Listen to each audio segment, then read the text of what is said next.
লা হাওলা ওয়ালা কুওয়াতা ইল্লা বিল্লাহ এই কালেমাটি মূলত আরশের নিচে একটি অমূল্য রত্নভাণ্ডার। এই কালেমাটি অধিক পরিমাণে পাঠ করলে নেক আমল করা এবং পাপাচার হতে বাঁচার তৌফিক মিলতে থাকে।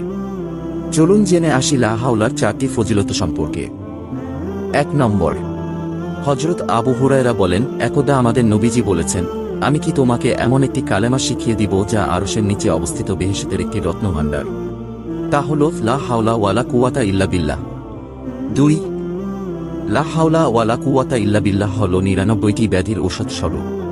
3, অধিক পরিমাণে এই কালিমাটি পাঠের মাধ্যমে বান্দা নেক আমলের প্রতি উৎসাহিত হয় এবং সৎকর্মসমূহ অবলম্বন করার চেষ্টায় থাকে। 4 নম্বর, এক হাদিস হতে বর্ণিত যে নবীজি বলেন, আমার উম্মতকে বলবেন তারা যেন লা হাওলা ওয়ালা কুওয়াতা ইল্লা বিল্লাহ অধিক পরিমাণে পাঠ করে। এটি পাঠের দ্বারা জান্নাতের বাগান বৃদ্ধি করতে থাকে সেই বান্দা।